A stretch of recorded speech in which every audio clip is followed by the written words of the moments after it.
You're listening to Life of the Record, classic albums told by the people who made them. My name is Dan Nordheim.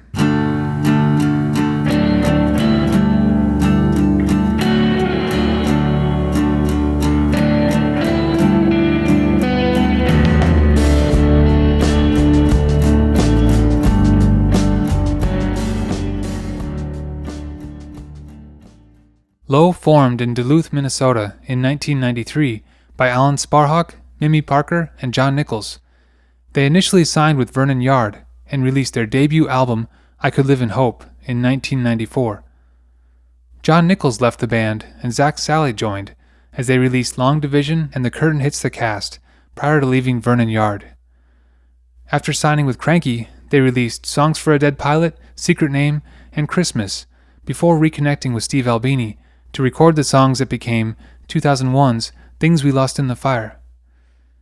In this episode, for the 20th anniversary, Mimi Parker and Alan Sparhawk look back on how Things We Lost in the Fire came together. This is the making of Things We Lost in the Fire.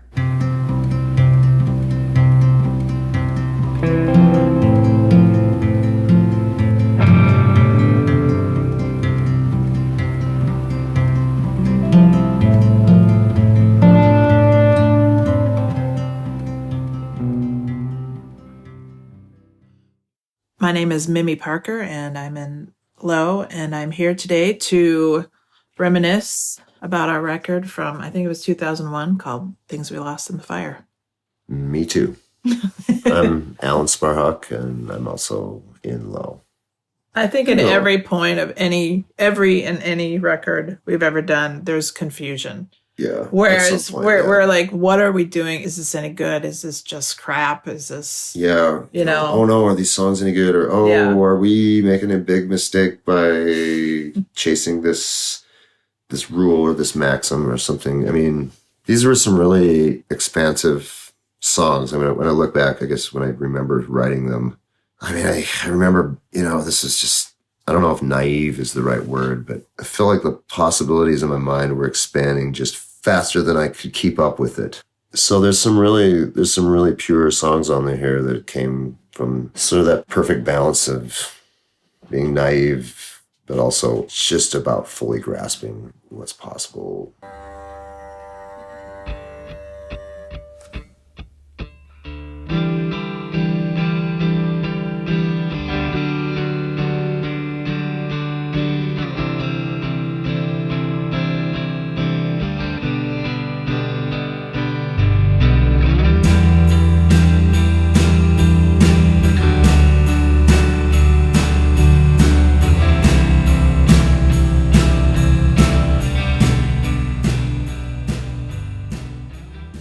As soon as I Could Live in Hope was out, we were like, okay, the only way anybody's going to hear this or hear about it is if we tour.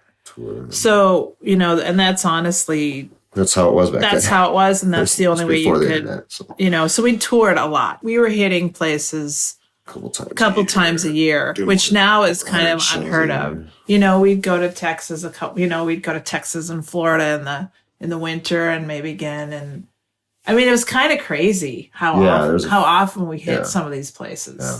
But it was different times. You kind of could do that. People were kind of a lot more up for just like, I'll just go down and see what bands are playing. And you could actually gain fans by doing that because the culture was still like, I'm going to go out. My buddy's band playing. Yeah. I guess there's some bands from out of town. We'll go check them out. It was cheap because cheap shows, nobody expected much, tickets. If you got a couple $100 and you're doing good. Get to the next town, sleep on someone's floor, and keep it rolling. And it was great. And it's a great time to develop and figure out what you're doing. And it was great for writing songs and trying them out on the road for a while before we'd go in to record, which was always a concern back then, just budget-wise. It costs a lot of money to go to a studio and work with someone who's good. So then, I don't know, somewhere in that process, we also met Albini. Right. And in Chicago, just at shows, he was at a show, and I remember Zach just coming backstage before we played or something. He just absolutely, he thought he was losing his mind. He was like, Steve Albini's here. I don't know why he's here. He must be seeing some friend. Steve Albini's here. Holy crap! When we played, and And Steve came up and said hi, and he said he really liked what we were doing. Yeah, shockingly, he liked what we were doing, and he was. And so yeah, we had met Albini sort of and worked with him a little bit as we were leaving Vernon Yard. Right. So yeah, I mean, he became a great ally and friend and mentor, and he's efficient and quick. And we kind of had already been used to the aesthetic of, you know, really have your stuff ready and really figure out your songs and be ready and go in and work hard and knock stuff out in sometimes just a few days and maybe have a day or two to mix. You know, we'd been touring like crazy, so we'd played all these songs. Yeah, we were on tour over and over. So we were pretty prepared. tight. Yeah, we were pretty tight with how we were going to play them. We'd been listening to a lot of classic sort of history of pop, and, you know, I keep coming back to the Beach Boys. I mean, I remember this record being sort of a culmination of a time when we've been listening to a lot of that, and, you know, going listening to the Beatles, and sort of just kind of educating ourselves about the possibility of sort of the original innovators in the studio. And we've been listening to, you know, like Pet Sounds and all that stuff in the van, and then sort of, I don't know, actually, kind of thinking about it now, it's kind of nostalgic. I think we were really lucky to be sort of given the opportunity and sort of given the time to develop through sort of the subtle process of learning what recording is about. You know, we had several records to learn what the possibilities were. And yeah, I think by the time we came to Things We Lost in the Fire was sort of this peak of that. When they found your body,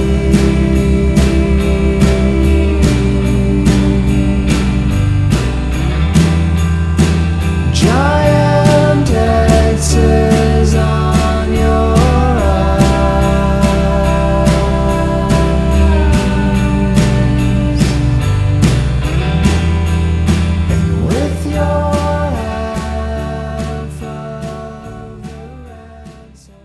once we'd write a song and sort of figure out guitar, bass, drums, arrangement, you know, the next question was always like, okay, what can we do to enhance? You know, we had been doing that for a while. Would a keyboard sound cool on this? Oh, strings, you know, or something like that. It was just in the band conversation, you know, whether it was in the van listening to records and pointing out stuff and talking about this and that, and like, oh man, the string part on this song is so cool. And so it was just on our mind. And this one, actually, remember Tom? We have a friend, Tom Herbers, who's our live sound engineer, and we have recorded with him multiple times over the years. And he kind of volunteered to help us kind of enhance the sessions a little bit if we wanted to work on things. And he suggested being able to track, because we tracked some at his studio. Tracked some with him, yeah.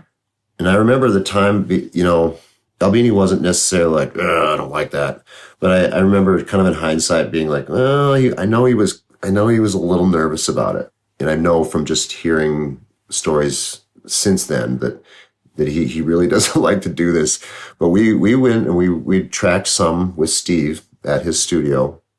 And it was, you know, sort of incomplete, and we still had some songs. And then we went to Minneapolis at the studio that Tom Herbers had, and we tracked some stuff there, and we added some instruments, did some keyboards, added some things. Some vocals even, I think. Vocals, kind of some of the more fiddly, like, well, okay, let's try this. I know it might not work, but, you know, it might take me a while to like find the right keyboard setting for this thing I hear. You know, and that's kind of just where, you know, we're still analog recording. You're not really able to tweak and manipulate things afterwards as much. And again, by then we were kind of expanding our vision of what's possible in the studio. So we were kind of trying to see like what would happen if we had a little extra time, because we could go work with Tom cheaper, and it was closer to home and all that stuff. So when we went back to Steve, then we moved into the A room and had our friends play some strings, and then I think we mixed it. This friend of ours, Ida Pearl, and her friend Zach, we had played with them. You know, they're in the band Ida. And then remember Teresa, she's Zach's friend. Oh, and Teresa, who, she was close to Chicago. I think she actually played on the Nirvana record. She was the cello player on the Nirvana record too. So it was someone that Steve knew as well. Yeah, well, they're good players and people we had played with already, and we had figured out what we wanted them to do, and it was just telling. It went pretty quick. And Steve's good with, you know, he was excited because He's a master of catching the natural sound. The natural sound. Yeah. The challenge of getting a good string session is fun for someone who loves recording. He's one of the greatest engineers, sound engineers ever, and is fully equipped for that. I remember actually feeling like there was a little bit of like excitement because we were bringing him weird things like, hey, what if we did this? And, I think the reputation I think that was out there was that like, oh no, don't try anything wacky with Steve. Everything's got to be real and it's got to be punk. And it's like, no, actually he was kind of excited about recording different things and excited about trying different things. And I think it was because it was in the spirit of, let's make a great sounding record, Mm-hmm.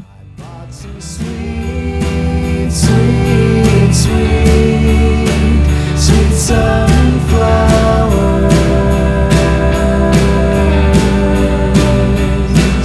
and gave them to the night.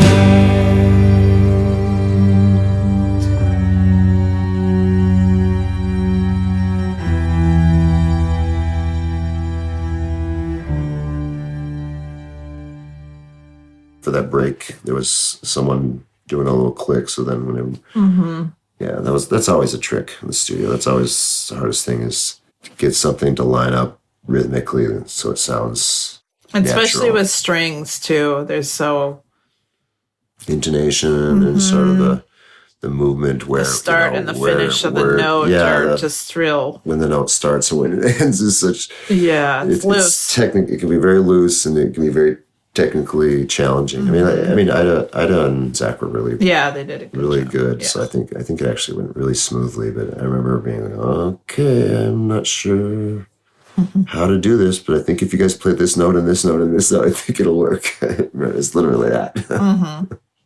We knew we kind of didn't know what we were doing, but I don't know. It's just notes. You play a note and then you have them play another note and. And one note at a time. If it's wrong, you'll know because you'll be able to hear it. At that point, you have it in your head and you kind of just dictate it with whatever instrument you're familiar with. And that's one thing you learn. It's string players. There's two different. They say this all the time. There's two different kinds of string players. There's people who are technical and you put a piece of music in front of them and they can play it perfectly. But then if you ask them, all right, well, we're going to do this country song. It's in A flat. Well, let's hit it. They're not going to be able to kind of hear it and know and have the confidence to kind of jump in and make it sound effortless, Whereas there are some players who get it, Luckily, Ida and Zach were those kinds of players.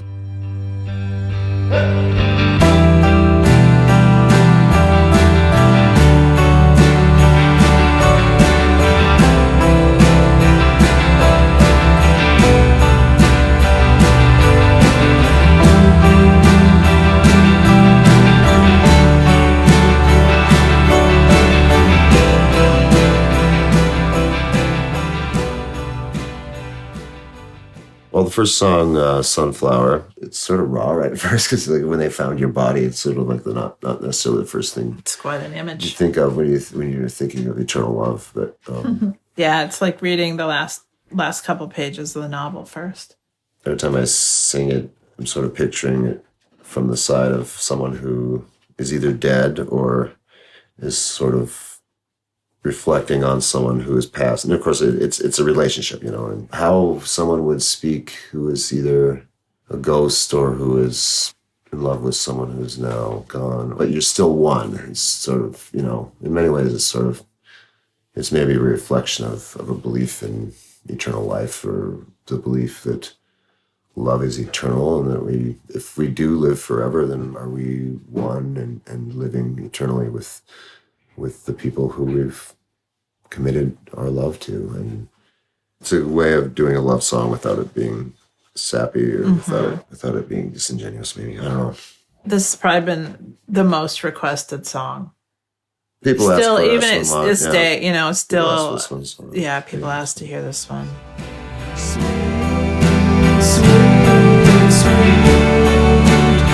sunflower.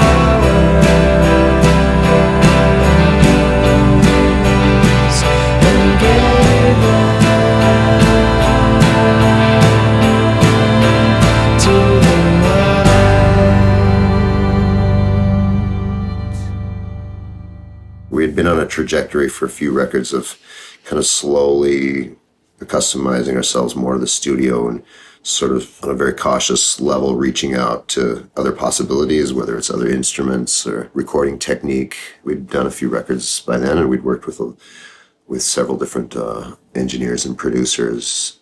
That was really key to helping us along. And so, so we had met Joel from Cranky. Joel and Bruce at that point, and they had basically invited us, like, hey, whenever you guys want a new situation, we're here for you.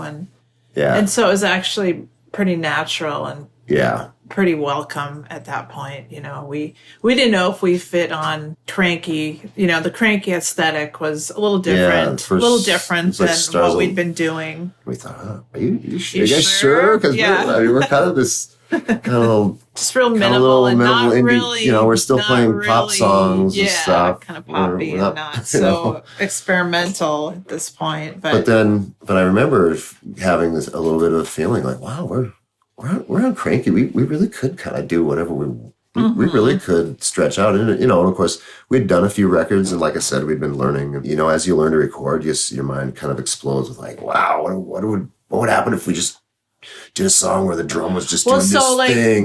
We did Songs for Dead Pilot was the first thing we did. And so we did experiment where we recorded that. We were recording ourselves. Again, we kind of didn't know what we were doing, but we're kind of like, well, I think that's okay. I think we can just, as long as we're experimenting and trying to come up with something interesting. And I remember, putting microphones in the dryer and banging on the thing. We thought, hey, this. I bet nobody's tried. I bet nobody's thought of this. Look out, Brian Eno. Yeah, right. Yeah. Stay.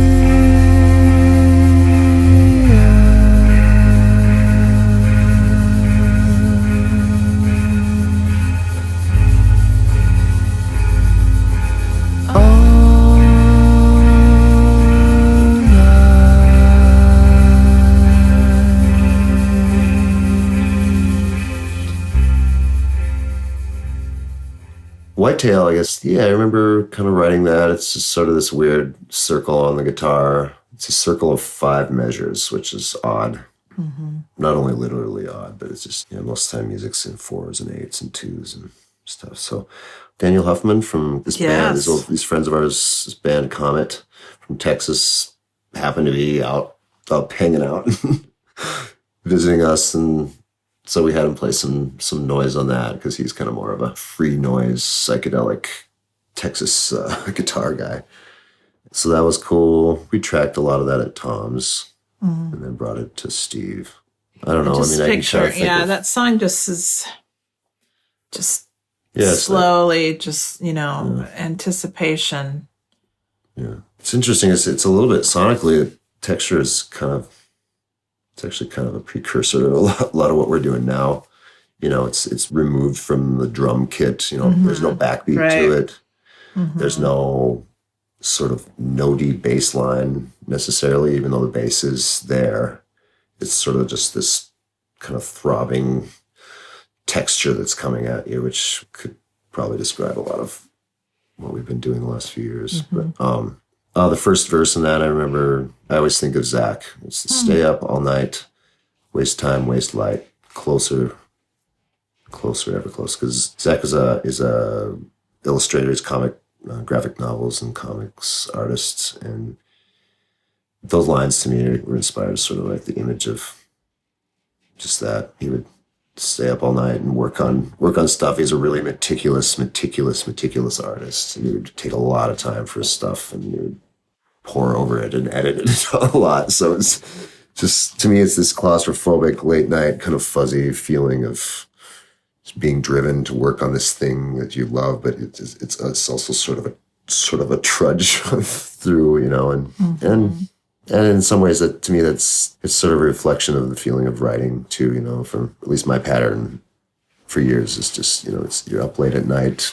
It's kind of the only time of the day when, everybody's in bed and everything's kind of quiet, and you kind of sit and spend that time kind of hunched over the guitar, kind of mumbling and trying to figure out ideas. And most of the time you don't.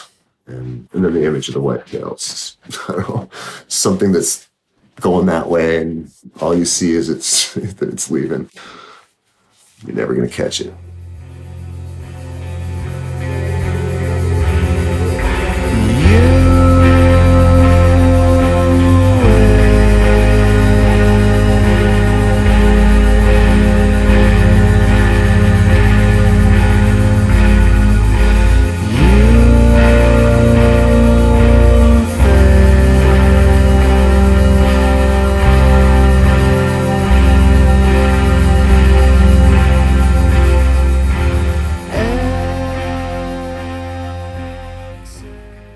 Some of the stuff's already built in, the fact that Mim doesn't play like a normal kick drum, hi-hat, snare kind of beats, really automatically helps things put it in a different world and makes it easier for no matter what we do.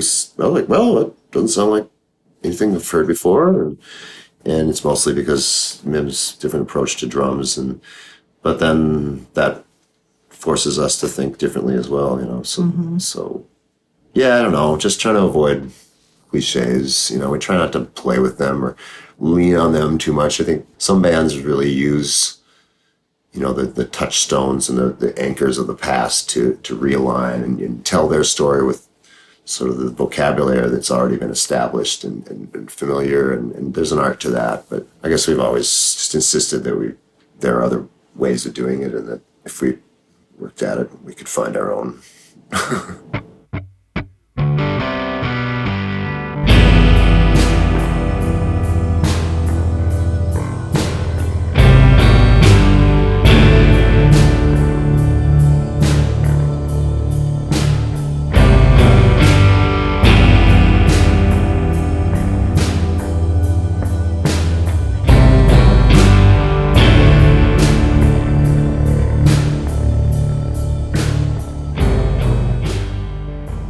Dinosaur Act, I remember when I wrote it thinking, wow, well, this is cool. It's kind of loud.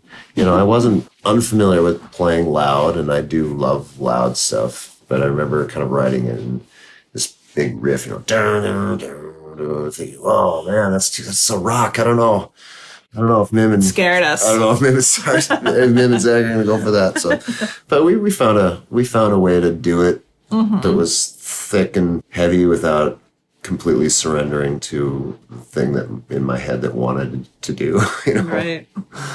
That was a good example of us sort of being like, yeah, that's okay. We can go there, I guess, right? Let's see what happens if we go there. Let's see what happens. And yeah. And I think in hindsight we were probably a little cautious, and we probably could have rang it out a little harder, and it maybe would have, I don't want to say rocked better, but we could have rocked harder. We could have rocked it. I think we were sort of cautious, resistant to it. It was, are we doing this? So it feels like this weird, like, are we doing it? Are we doing this or not? And I think even live, it's always really hard to do because it was just in the back of your mind.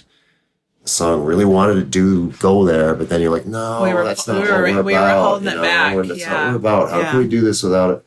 Yeah, probably or find our own. It was probably it took us a while to find the right way to let loose. Yeah. I think we knew with that song, we're like, the things that we want to do.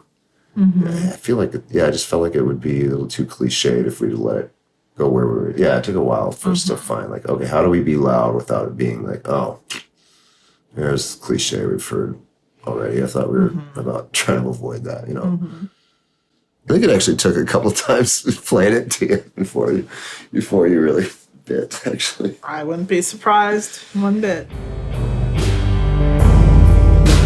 You were the daughter, and your father flew airplanes.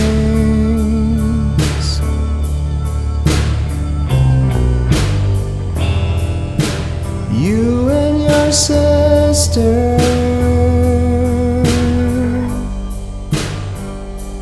could tell by the back of their heads. Yeah, Dinosaur Act, images from childhood. And I remember the song kind of, when I wrote it, the phrase Dinosaur Act came out first, you know, it just kind of falls out of your head. And I remember thinking like, what dinosaur? What does that mean? That doesn't mean anything. And I remember thinking like, well, the melody and phrasing's cool. I'll just roll with it and write some verses and stuff. And then maybe I'll come back and change the words. You know, maybe by the time I write the verses, I'll know what the chorus should be. So, but I don't know, nothing beat it out. So by the time I'd sung it a few times, like, oh, Dinosaur X, good thing to sing as anything. I remember there was sort of a joke for a long time, people kind of misinterpreting it.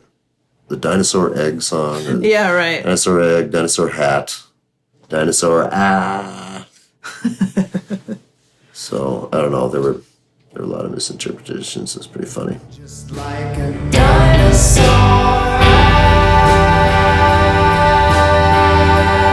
act, dinosaur act,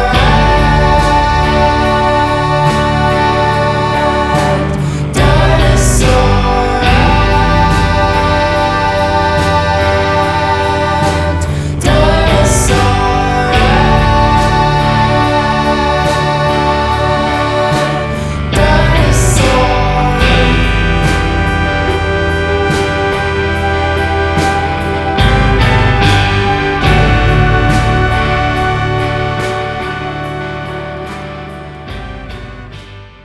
Bob was one of the engineers at the studio there, and we'd see him pop in and out, and he's a good friend. And I think Steve actually mentioned that, oh, you know, Bob plays trumpet, you know.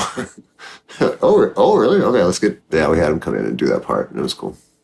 Very quick. Yeah, it's a weird song that we're sometimes playing and it feeling really good, but most of the time playing and just being like, what are we doing? I'm trying to find the right spot for this, and I can't. You know. Some songs are like that.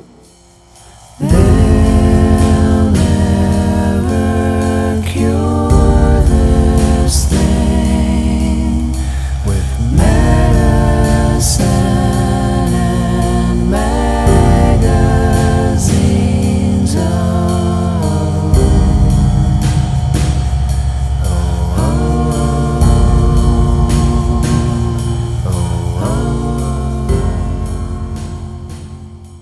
Let's see, Medicine Magazines was, remember writing, I have images in my mind of writing that as well, but it took a little while.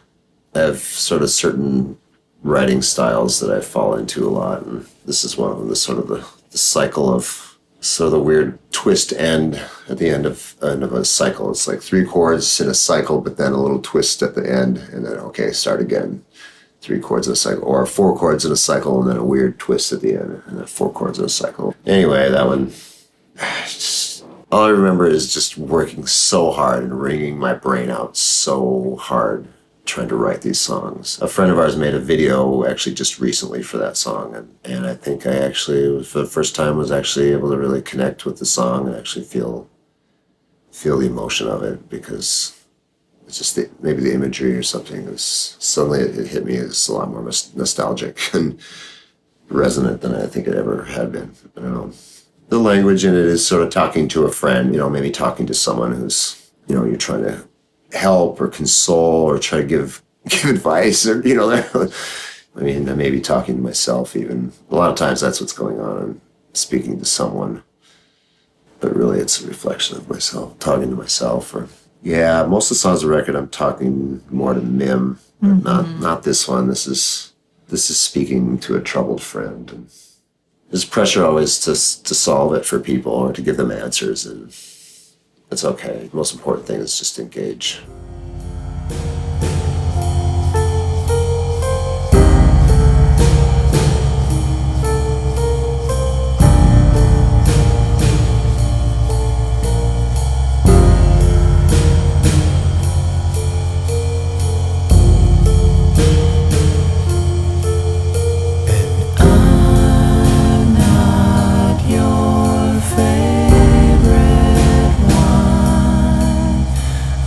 Who will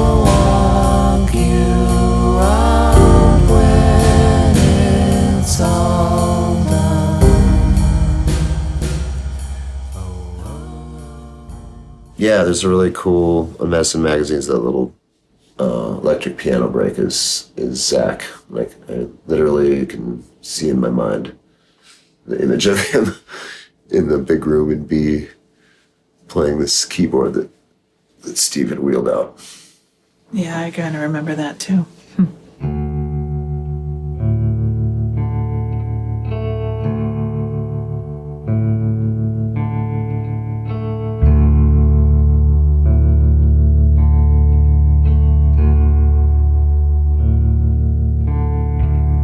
I don't need a laser beam.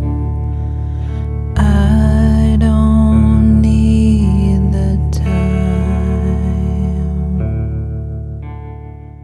Laser Beam was fairly new when we brought it in. Yeah, Zach and I had figured out the music on it and kind of thought, well, this is just really cool, super minimal, you know, without necessarily being slow. We were trying to still get that feeling of the minimal, like, you know, I mean, it was, very that minimal. anchor of ours and, Yeah. and slow and minimal. It was nice to have a song that really was that stripped. People request this song a lot. Leave me in the car tonight. Rest your drunken mind. I need your grace.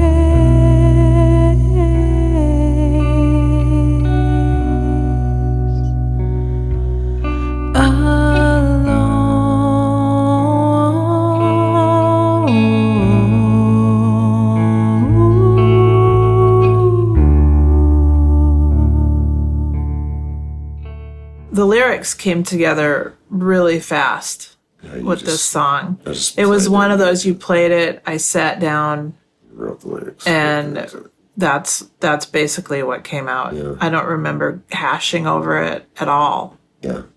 You know, and basically I have no idea what the laser beam is referring to, but the rest of the song is kind of, you know, it's autobiographical for me. It has to do with, I remember when I was a kid, going to town to get my dad, who was intoxicated at the bar, which happened more than I'd like to admit. And we were sitting in the car waiting for him, and he came out holding a drink, and the cop was there, and my dad got in the car, and the cop sprayed like mace on him.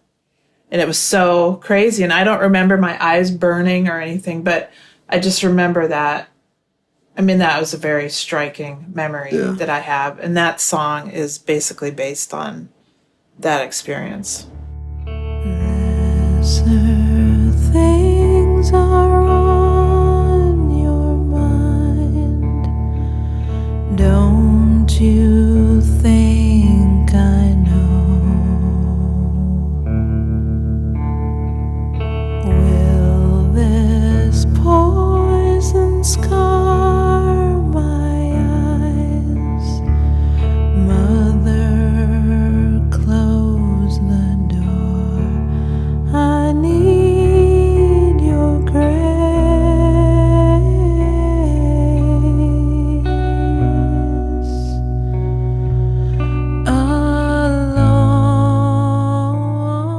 Alone.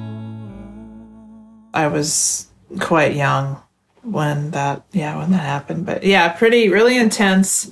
And I don't know, for some reason, it just kind of flowed out of me that day. Yeah.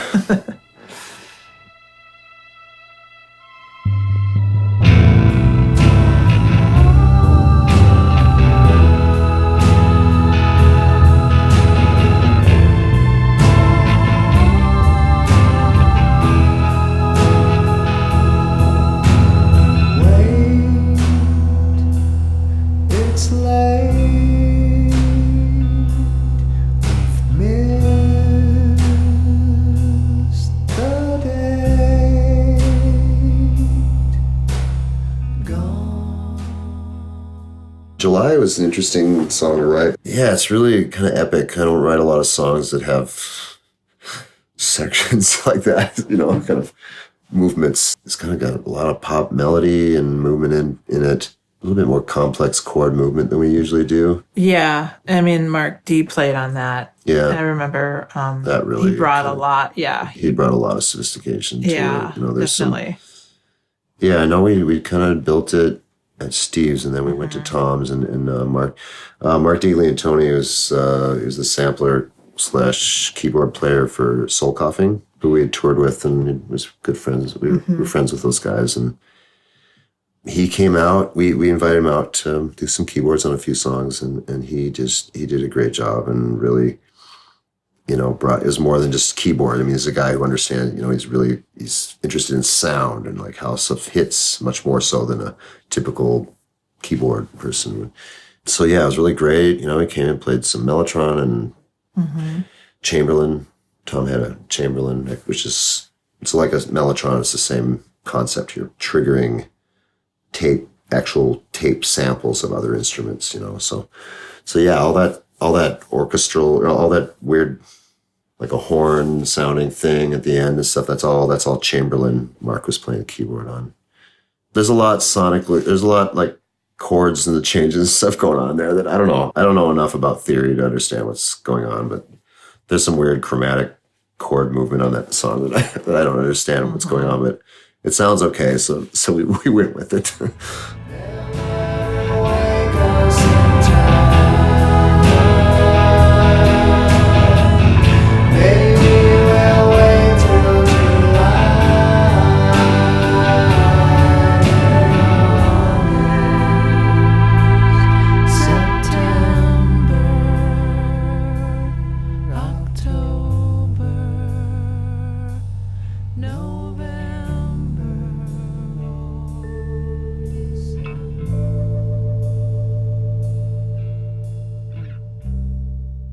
It's a little bit of relationship, but also like our team, like our group. Yeah, it's about sort of being, it's underdog. It's underdog cheerleading is what it is. It's to say, hey, we get left out, we get looked over, they pass us over, but that's okay. We'll hide in our little cover until they've passed. Maybe we'll have to wait even longer. And then, I feel like it just kind of collides. Even to this day, I feel like when we bring that song out, which is not very often, but we'll play it for something, like we were doing our Friday shows. I feel like, oh yeah, that's what a little treat. I like playing that song. I like singing it. I think there's just some really sweet. Yeah, there's some really sweet moments. And then the ending, the way the ending rides out. The tension and the release on it are actually pretty successful. It's weird. It's fun to ride out on something pretty for a couple moments, Yeah. Not too long, but heavens, no, not too long. Yeah.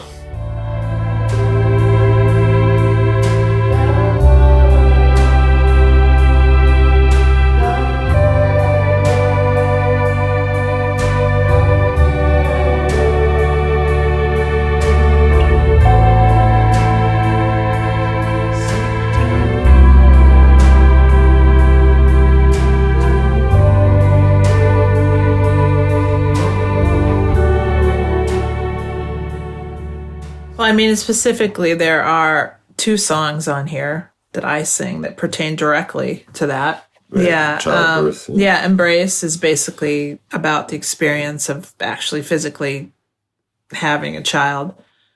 And then In Metal is, after she's here and what you're thinking and, all the emotions that come knowing that you have this life, this new precious, fragile life, and you're in charge of keeping this child alive and teaching and, teaching her and trying to, so specifically, Yeah, it's, in direct physical contact with sort of a newer awareness of the cycle of life, sort of this life coming in and sort of you sense the mantle of what is important to sort of shift, as you see that, okay, well, now this is the most important. And then sort of with that inevitably comes sort of death. And it's interesting. I feel like a lot of them are sort of love songs, but sort of from the voice of